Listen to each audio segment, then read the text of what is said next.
Hey Trails Collective, Ian here with the weekly rundown for the week ending March 19th, 2021. Hopefully this finds you all running pretty well and pretty stoked with the weather breaking. So let's get into it. We've got races picking back up again, number of races this past weekend, and a number of individuals who were gracious enough to follow up and submit some voices from some of these events. So let's get into it. Starting with some other media. So live this morning, Barkley started. As of filming, Maggie Guterl, Courtney Dauwalter, Chris Hanlon, and Liz Canty were through Loop 1. I think it was thinking 10:44, and Jamil Courey in the mix, clearing mid-Loop 2 with that pack.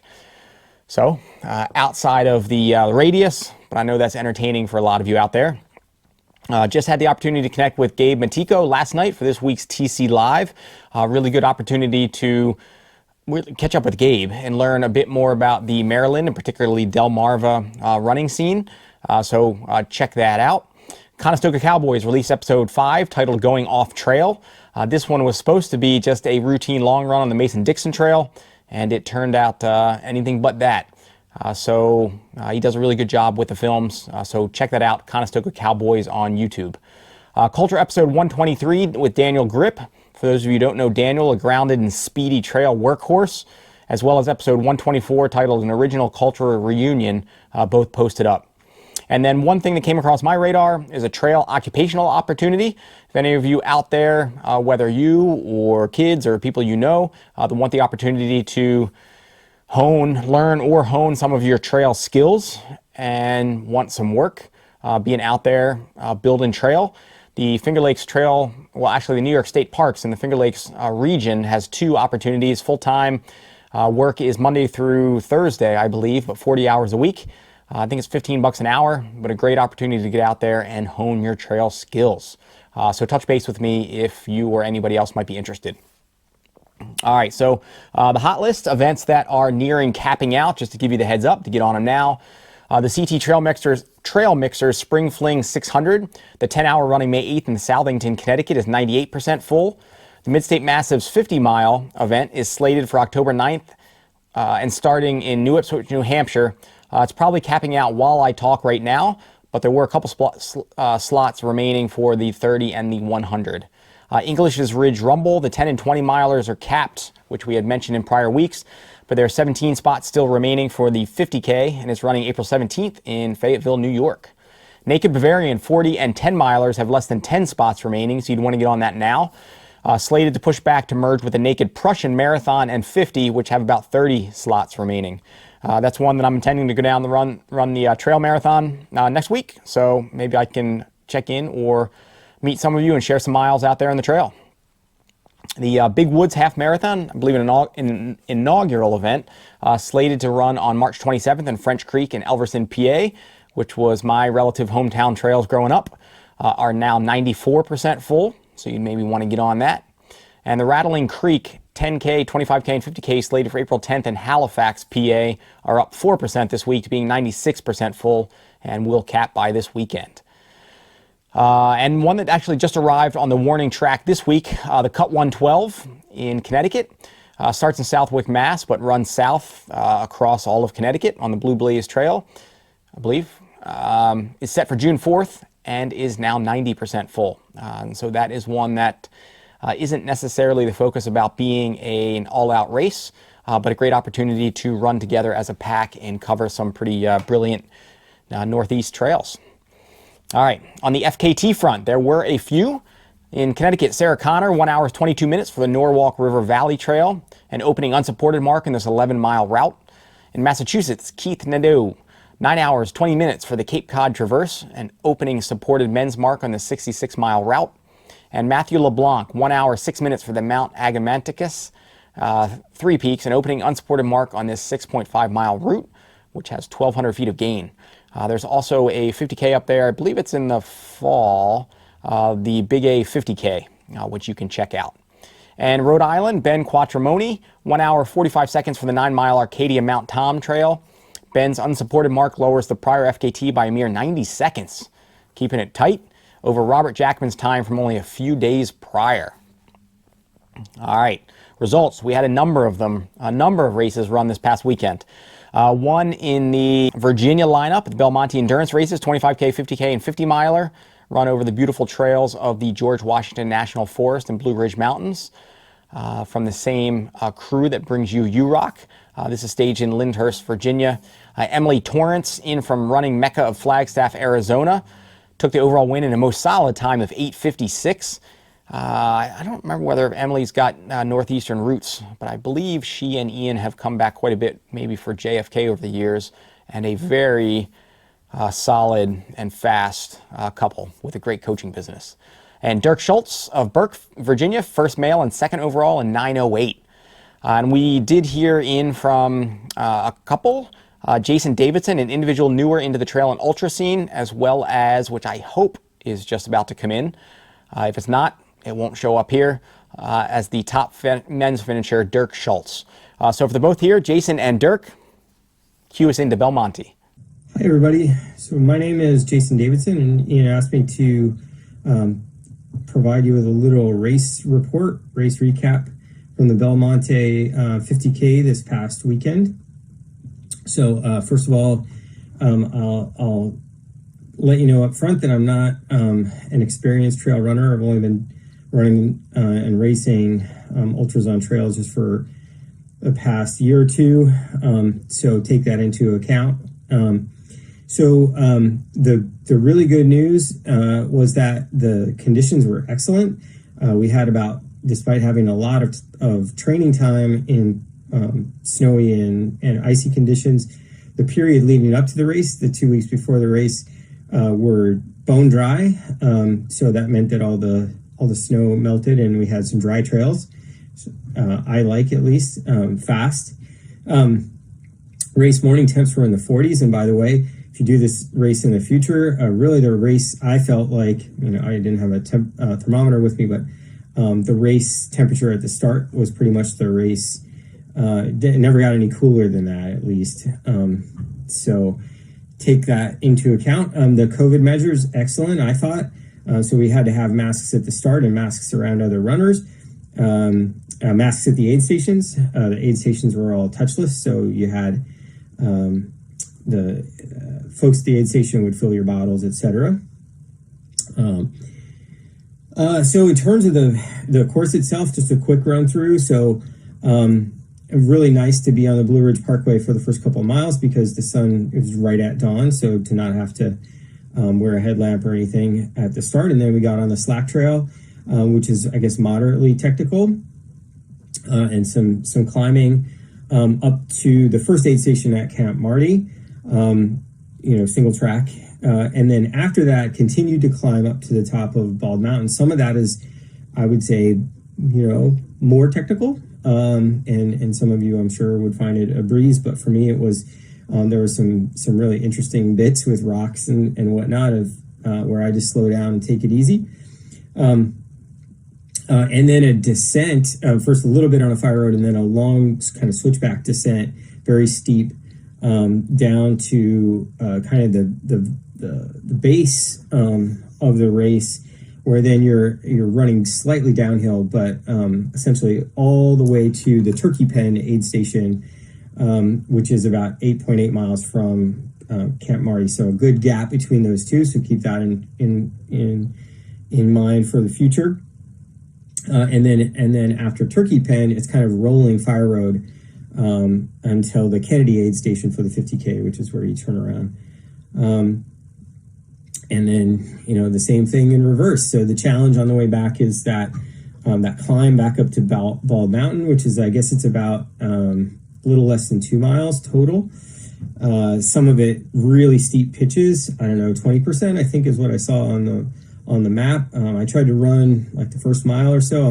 Like I said, I'm new to this. So for the first half of the race, for sure, I walked pretty much whenever everybody else was walking. And then on the way back, I tried to run as much as I could, not knowing exactly where my limit was. So I ran like the first mile of that climb on the way back, passed a bunch of people, but then I decided to be smart and walked the end of it. And then after you get to the top of Bald Mountain, again, you got that kind of very rocky stuff at the top that is really, for me, it was mostly just scrambling and walking to get through the rocks. And then you really then after that, some descending, and then there's really just a climb with about 3.5 miles to go. And then you're back on Blue Ridge Parkway and for the last 2 or so miles. And I was fortunately still able to run pretty well on that bit. So overall, the course is extremely well marked. I felt like I was a little nervous beforehand because the course description, kind of pre-race briefing that normally you'd get in person, was online, and it was very detailed. And I consider myself to be directionally challenged, so I didn't know exactly what to expect and got a little worried about being stuck on the side of a mountain somewhere alone. But that ended up not being the case. That the course was extremely well marked, so love that about the race. Great pizza at the finish. You do have to buy it, but worth the whatever it was, $12 or something to buy pizza. Great finisher medal. And I guess the last thing I'd say, so just a quick bit about so I'm been in triathlon for about 10 years, was formerly as a teenager a competitive cyclist, but I'm really enjoying trail running, and you wanted me to say a bit about this. And I guess the fundamental thing that I could say is that I'm just enjoying the kind of more relaxed, both the training and the racing. So the training, I get out, and instead of thinking about my splits, which I would on the road, I just focus on the terrain and focus on kind of what feels like a good effort and worry about everything else later. And the racing feels really comfortable and relaxed and low key too, which I enjoy. Still like to push myself on the second half. I've been trying to get my pacing figured out for trail racing, but enjoying the community. And then the final thing is coming from this background of doing lots of road running for the past decade or so in triathlon, is how much better my body feels the day after both a really long trail run and something like a long race like this. So that's it for me, and look forward to hopefully seeing some of you guys out there on the trails, both training and racing in the future. Bye. Thank you, Ian.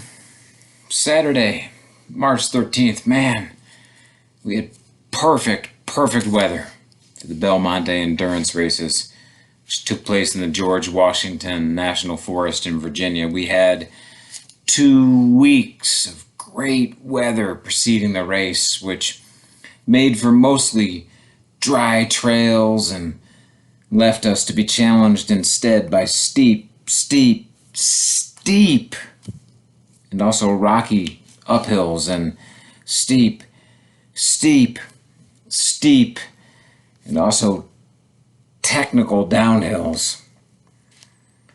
Bad to the Bone Sports hosted a 50-mile, 50K, 25K race this weekend, each of which offered at least an extra mile or 2 or 3 in total distance, ensuring that everybody, no matter what event they entered, they got their money's worth. The 50-miler, which was of course really about 52.5 miles, kicked off at 5:30 a.m., followed by the 50K at 6:30 and the 25K at 7:30. The staggered start made for effectively socially distanced aid stations almost all the way through the race. Like most East Coast races, the uphills of the Belmonte 50-miler and 50K race, 25K race, are steep. The downhills, they're even steeper.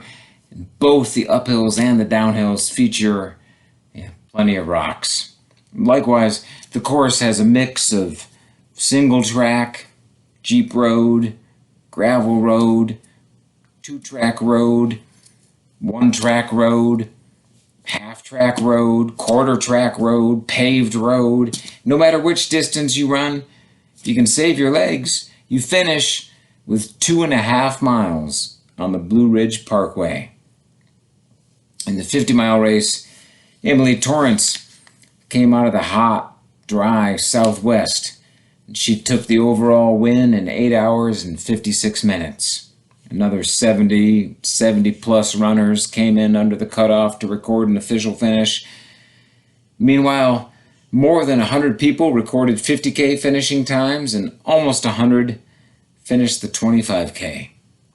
Really a great weekend, great race in Virginia.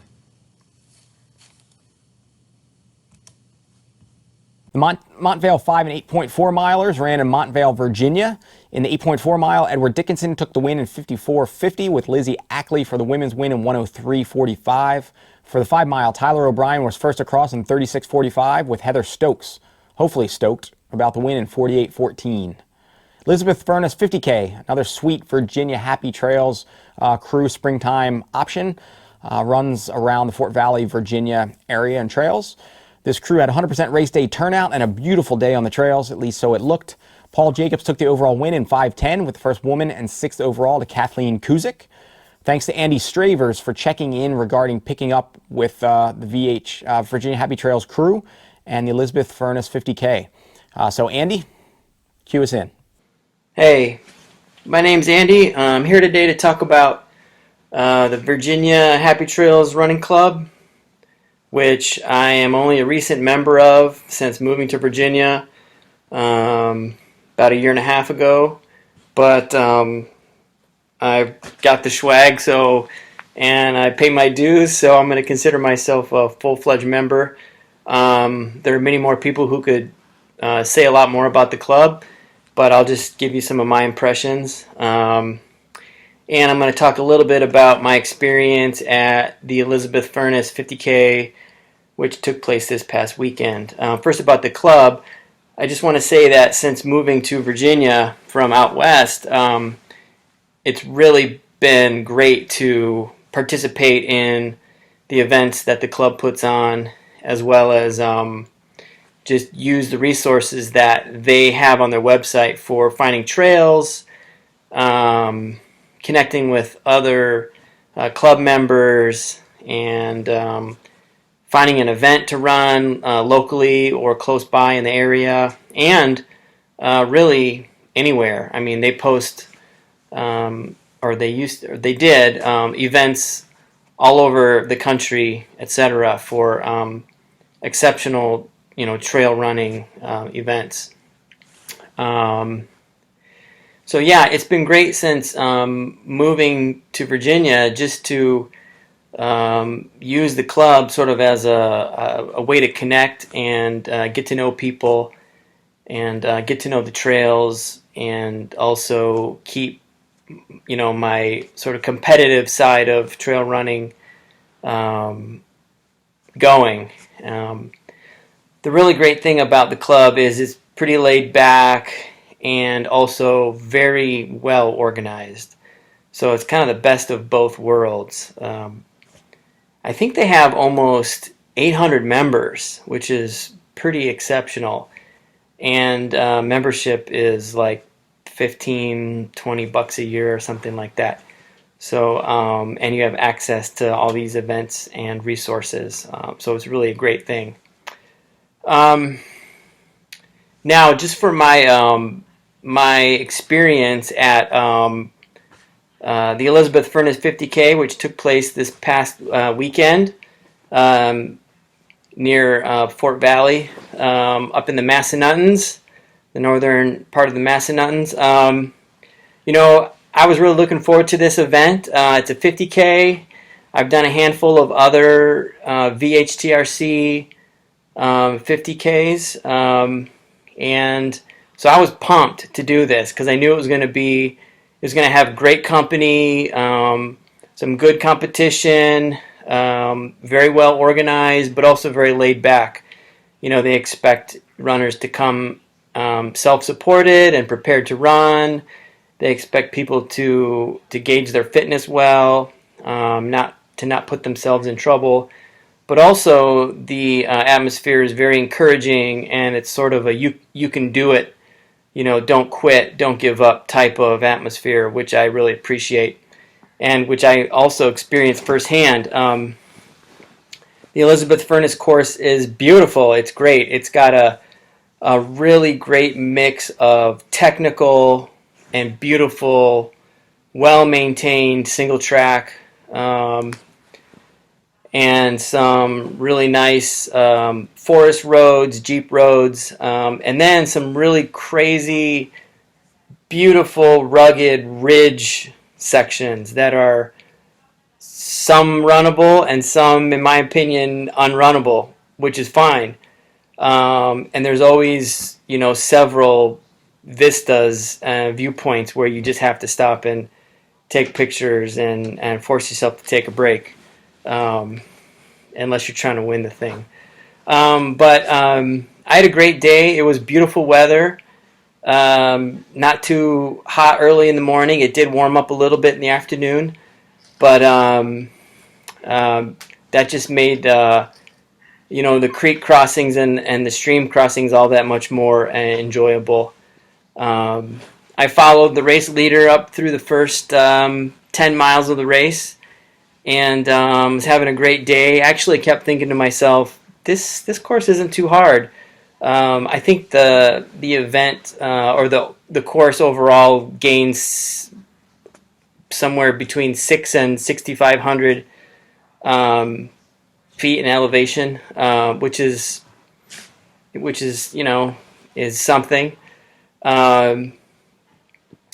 But I kept thinking, man, this isn't too bad. And after the first aid station at Mudhole Gap, we climbed back up to the ridge, up to the Tuscarora Trail, and got to a notoriously difficult technical section of ridge that slowed me down and sort of made me eat my words a little bit.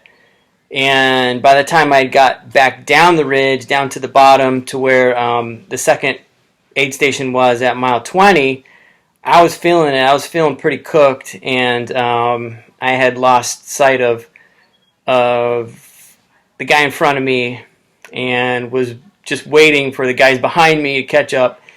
And by mile 23, 24, I was done, and I just thought I had overestimated maybe two things: my fitness and the ruggedness and physical demands of the course, which is fine. It was great, and I had runners. Once I decided to stop and turn around and go back, I had runners urging me along and offering help and offering to walk it with me, and which I really appreciated. And that's just another testament to the quality of people that you have in the running club and the Virginia Happy Trails group. But overall, even sort of limping back to the parking lot and declaring myself a DNF. I didn't really have any shame about it, and everybody was cool about it. Very encouraging, and no one's going to treat you like you're a failure or did something wrong. So that's really what makes the club special and this event special. So if you haven't checked out the Elizabeth Furnace event or just any of the trails in that area, it's really worth checking out. So thank you. The No Man's 50K. Not just 50K, 11-mile, 25K, 5K, and athletics equation women's production run in Prince William Forest Park in Virginia. Not only were we lucky enough to get a clip from 50K winner Amy Baker, but also Katie Papadopoulos, the inspiration for the event at all. And I'll also plug, as she's talking, some of maybe the upcoming events or the site for athletics equation that you can check out. So we'll start with Katie. Katie, take it away. Cue us into the inspiration for No Man's, and then Amy, how the weekend went on the win. Hey, Trails Collective, how's it going? This is Alex Papadopoulos and Katie Papadopoulos, and we are the co-organizers of the No Man's 50K held down here in Prince William Forest Park, Virginia. We've got three distances of 11 miles, 25K, and 50K. The name No Man's is because no mans are allowed. It's a women's only race. Katie came up with the idea, and I'm going to pass it to her for give you a little bit of history on the event. When I was younger, I noticed there wasn't a lot of women running my dad's races. So I came up with the idea, and my dad did all the work, and now we have one kick-ass race. Hey, language, young lady. Okay. It is a kick-ass race. So in the women's race, we had the 11 miler, and Sarah Godwin took first place in a time of 2 hours and 2 minutes. At the 25K distance, we had Megan Duche, who finished up in 2 hours and 45 minutes. And the overall winner for the women's 50K was Amy Baker out of Front Royal, Virginia, with a time of 5 hours and 6 minutes. Everyone out had a great time. We had perfect weather in the mid 50s, nice and sunny. Anything else to add, Katie, before we pass it to Amy for her take on the race? Nope. Nope, that's it? Nope. All right. Well, hey, thanks for having us back again, Trails Collective, and we hope we see you at another athletic equation event here in the 2021 race season. Amy, take it away with your take on the race. Bye. Hi, I'm Amy Baker. I ran the No Man 50K last Saturday, and I wanted to tell you guys a little bit about it. It's a race in Prince William Forest Park put on by Athletic Equation. I signed up for this race kind of as my first race after COVID. I moved here a year ago and, kind of right before the whole world shut down and wasn't able to race a lot. But now I'm back in it and started racing with this great race. The course was really fun. It was 2 laps for the 50K, which is a mix of single track and some dirt roads. Prince William Forest Park is a really pretty national park near here, and there's the trails were perfect conditions. We had a little bit of rock, a little bit of dirt, a little bit of hills, but nothing too tough. It's kind of nice because it's a course with good variety. There are sections where you can run pretty fast. There are sections where, you have to do a little bit of rock hopping, but in general, a lot of fun. So for me, the race started out a little bit slow. I kind of had some pain, starting out at a big downhill. But I settled into the race pretty well, and by the second lap I was feeling pretty good and was able to pass the first woman at the beginning of the second lap, and then I got to run it in. We had perfect weather conditions, and it was a beautiful day, and the staff out there was really supportive. All the aid stations had water and everything you might need. They were really careful with the COVID precautions, because races are starting up again and we want to keep them going. And everybody was just really friendly. Like, you would come into the aid stations and people would be smiling and encouraging. One thing that's really cool about this race is it's a women-only race. There aren't very many of those out there because, obviously more, both genders bring in a lot more people. So I thought it was really cool of Athletic Equation to kind of emphasize, women's running. A few years ago, I would say, when I started trail running, there wasn't a ton of participation by women in trail running events. And I think that's really changed. I've seen more and more women out there, running, not just on the roads, but running, on the trails and doing a really good job. And I think it's races like this and, others that are really supporting the women's running community and, getting more people involved. The race was really fun. I would recommend it to anyone. Seneca Creek Greenway Trail Marathon and 50K ran. Single track meandering along the beautiful Seneca Creek in Seneca State Park in Montgomery County, Maryland. In the marathon, Joseph Saunders took the day in 4:10 with Liz Ozecki hot on the chase in 4th overall, and top female on the day in 4:16. In the 50K, Nicholas Crozier took the win in a speedy 3:51 with Kristen Serafin for the women in 5:44. Nice work. The Looney Leprechaun 10K trail race ran in Richboro, PA, and we were able to get a clip in, and thank you very much, for Katie O'Regan, women's winner on the day. Katie, cue us into the Looney Leprechaun. Hey guys, This last Saturday saw the 9th running of the Looney Leprechaun 10K. It is the first trail race in our Mid-Atlantic Trail Series, which usually draws runners from Pennsylvania, Delaware, New Jersey, and Maryland. There's usually some really impressive masters performances at these trail events as well. So the race was originally a 10K, 20K hosted by Bucks County runners. This year, because of COVID concerns, we just reduced it to a 10K, but it still did not disappoint. The race is held in Tyler State Park along the Neshaminy Creek, north of Philly, and it is a gem of a park with a lot of single track, double track, open fields, and some vert if you know where to find it.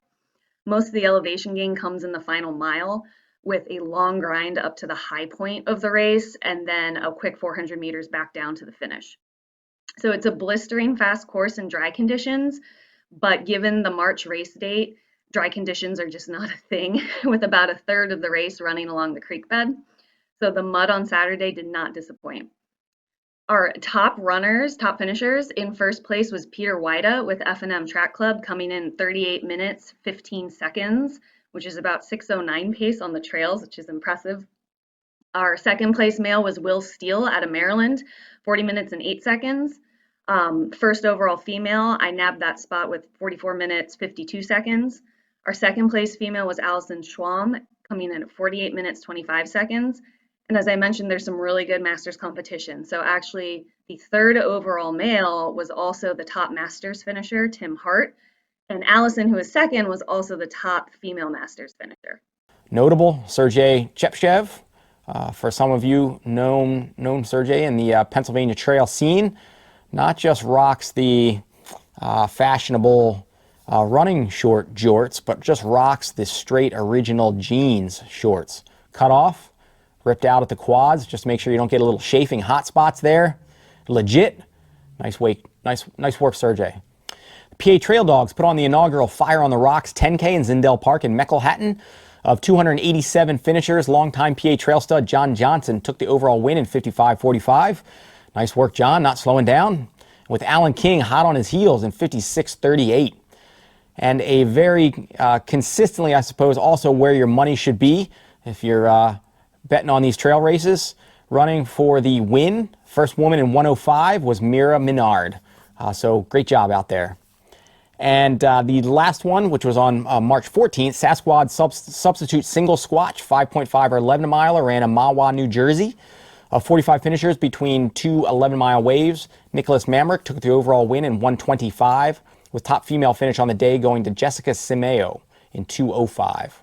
And of 51 finishers in the 5.5 mile, Colton Ritzes took the overall win in 53:56, with Diana Filtz, first woman's finisher, in 57:44. And bringing energy to and offering reflection of the day, the voice of Anthony Serta. Anthony? Hey, what's happening, Ian? Thank you so much for having me on. I really appreciate it. And a huge thank you to the rest of your team at Trails Collective for always putting together amazing content.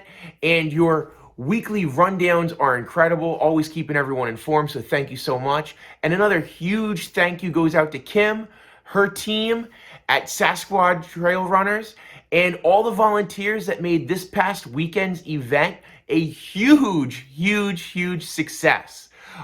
It was incredible. The substitute single squatch was held at Ramapo Reservation up in Mahwah, New Jersey, and it was beautiful. You couldn't ask for a better day. The sun was out, beautiful clouds, the wind was zero, and everybody was super psyched to be there. You could just tell the energy of everyone that was just looking forward to being with other like-minded people, running trails and having a good time. So it was awesome. So thank you for putting that on. Originally, this was supposed to be the double Squatch Trail Party held at Stokes Forest, but because of different restrictions with COVID, permits were not issued. So Kim had an awesome backup idea, and this was plan B, and it rocked. So the brief was awesome, and the course was marked so well. It was marked really well where no one except for me should have gotten lost. And for the couple guys that were following me up the first lap, I'm sorry that I took the detour and we got off trail. Look, man, I'm sorry. But please don't hold it against me for the next run. But anyway, With that being said, the run started out at the New York, New Jersey Trail Conference headquarters, and it was a lollipop race. So we started out there. We went through Scarlet Oak Pond, ran half of that, and within the first mile to 2 miles, we had over 500 feet of instant elevation gain. It was incredible. It was hard work. I was definitely pushing it hard in zone 5, and it was great. And right about halfway up the climb is where I got lost, and a couple other guys followed. But thankfully, since it was the ascent, we were able to get back on track and keep on pushing and pushing hard, and we were able to make up that time that we missed. So that was a huge plus. So the substitute single squatch was a race. It had a 5.5 mile option or an 11 mile option. I did the 11 mile option, so that meant I had to do 2 laps, and it was great. The first lap up, the first ascent, major elevation gain. It was awesome, hard work. I got lost, like I mentioned before, got back on the trail, got lost again, filmed myself at a beautiful overlook, had to stop, take it all in, grab that selfie, make it worth my while, kept on going, and I believe I might have got twisted around one more time.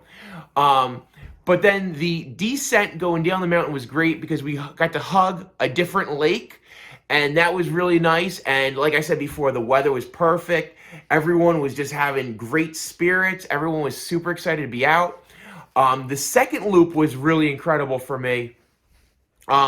Because as I was starting the second loop, like I said, it was a lollipop. We had to go back to the headquarters, and that's where the second wave of the 11 o'clock runners were starting off.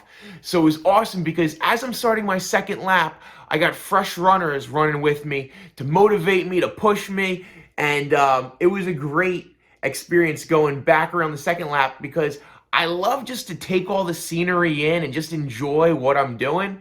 So the first lap, I'm like, look at that, I want to take a picture of that. But the second lap, I was able to cut down a few minutes and really turn it up because I already knew the great views and everything that I've already seen. So I was able to push a little bit harder, and it was awesome. So we had some amazing finishers at this race. Huge finisher by Nick Marmick. Sorry if I butcher everybody's names. Please forgive me. But Nick killed it with an amazing time of 1 hour, 25 minutes. Coming up slightly behind him was Mr. Chance Parker, the one and only.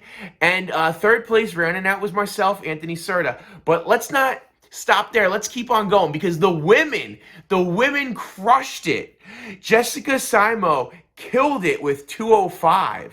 Coming in a little bit behind her was Melissa Glenn, and rounding it out was Carrie Slavinsky in third. Everybody did amazing. If you were out there, you did a great job, and it was just so awesome just to see everybody. Kim did a fantastic job, and Sasquatch Trail Runners of putting this trail party together.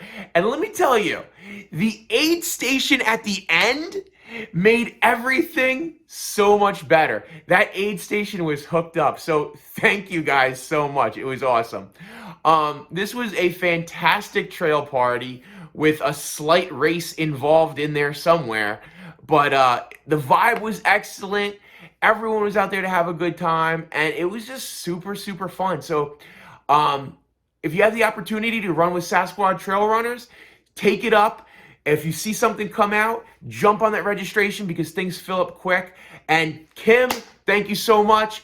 Ian, thank you so much. And I'll see you guys soon. Remember, guys, stay in the mile. Adios. All right, and then a few upcoming events running here in March in the Northeast.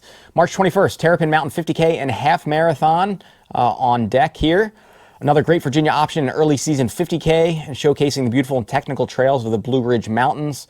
Long full, as often the Eco X events are. March 27th, Big Woods Half Marathon at French Creek State Park, as we mentioned. Registration is currently live, but as of filming, I think there are only maybe 10 spots remaining. So maybe get on that. The Miocene Epic, March 28th. Sounds like a beautiful course. Coastal in Maryland. It's a 6-hour event running over a 5-mile loop along the shores of the beautiful Chesapeake Bay in Lusby, Maryland. The 6-hour person has closed out, but there are still virtual options if you are into that. Also on the 28th, Naked Prussian. This year with the Bavarian pushing back and merging in. The marathon 50-mile options run on the flowing trails surrounding Blue Marsh Lake in Leesport, PA. We mentioned it at the start of the episode. There are still spots remaining, but you'd want to get on it now. Well, I'm guessing it'll close out by this weekend. And the Dogwood Ultras. Virginia Adventures Dogwood Ultras offer 10-mile, 12-mile, or 12-hour and 12-hour night and 24-hour options. Literally only a handful of spots left between those events as of filming in a field a bit over 100. So climb on board at Ultra Sign Up if you are interested. So that's what we are bringing you this week. Tune in next week we do have a TC Live. It'll be led by Nicole Capadora of Happily Running and Finger Lakes Runners Club, as well as Grace Langhine out of PA and the Trail Sisters. Pretty excited special guest, author, runner. Stay tuned for that. Katie Arnold. And it should be really wonderful. So check that out. That will be next Thursday, the 25th at 8 p.m., streaming live on our Facebook and YouTube channels. All right, hope everybody has a great weekend, and I will catch you next week. Thanks for tuning in. Thanks for spreading, sharing in your channels. I very much appreciate it, and thank you so much to all the Patreon supporters. All right, see ya. Dude, Go. did you win? I got the short course, yeah. Oh, cool. Yeah. Congrats. Hey, do you mind if I film you a little bit? Yeah. I gotta ask you, what's it like to be to run in jorts? It's awesome. What's your favorite thing about the course? You don't have to spend a lot of money on your gear. Right?